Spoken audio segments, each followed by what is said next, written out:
Tidak semua pasien positif COVID-19 perlu dirawat di rumah sakit atau menjalani isolasi di fasilitas pemerintah. Seperti apa alur pelayanan pasien yang terjangkit virus corona tanpa gejala, bergejala ringan, sedang, dan berat? Berikut adalah prosedur pelayanan untuk pasien COVID-19. Meski telah berusaha mencegah agar tidak tertular, ada saja kemungkinan seseorang terinfeksi COVID-19. Didiagnosis positif COVID-19, biasanya orang akan langsung mencari fasilitas pelayanan kesehatan. Tujuannya tentu agar segera mendapat penanganan yang tepat. Namun sebenarnya tidak semua pasien positif perlu dirawat di rumah sakit. Merujuk itu ada prosedurnya, nggak bisa pasien itu langsung masuk atau mengakses ke rumah sakit, tapi harus dibantu dengan rujukan dari pelayanan dasar yaitu puskesmas atau klinik. Nah, insya Allah kalau pasiennya paham menurut apa yang disampaikan hal tersebut, biasanya berjalan dengan lancar sampai pasien itu dua kemungkinannya, apakah harus dirawat di rumah sakit atau diisolasi mandiri. Menurut Dinas Kesehatan Kota Bandung, ada sejumlah langkah yang bisa diambil ketika kita didiagnosis positif COVID-19. 1. Bersikap tenang dan tidak panik. 2. Pada jam kerja, datanglah ke puskesmas atau klinik untuk berkonsultasi dengan dokter. Dokter akan menentukan apakah pasien cukup menjalani isolasi atau harus dirujuk ke rumah sakit.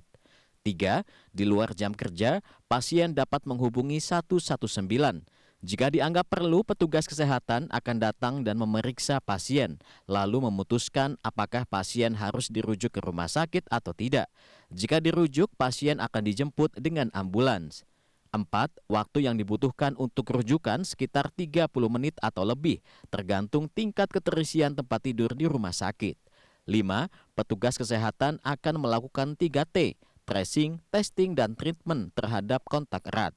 6. Pasien bisa melakukan isolasi di rumah. Pasien bisa juga menjalani isolasi di fasilitas yang disediakan gugus tugas kecamatan atau di tempat isolasi terpusat yang disediakan pemerintah Kota Bandung atau Provinsi Jawa Barat.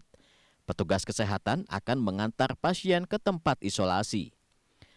Di Kota Bandung, dari 30 kecamatan, baru 19 yang memiliki fasilitas isolasi. Pasien dari kecamatan yang belum memiliki fasilitas isolasi akan dibantu tim Satgas Kewilayahan untuk mendapat tempat. Seorang petugas kesehatan dari puskesmas juga akan memantau perkembangan pasien selama menjalani isolasi. Misalnya ada satu orang yang tidak memungkinkan isolasi, biasanya kita carikan situasional. Ada yang kita rujuk ke hotel tempat isolasi yang disediakan Pemkot Bandung. Ada yang dirujuk ke rumah sakit darurat Secapa atau ke BPSDM, tapi ada juga yang dicarikan oleh tim gugus kelurahan.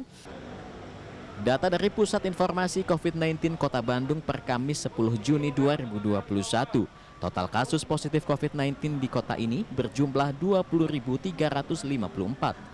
Terdiri dari 822 kasus aktif, 19.173 pasien sembuh, serta 359 orang meninggal dunia. Zai Ul Haq, Rusman Rusmana, Bandung, Jawa Barat.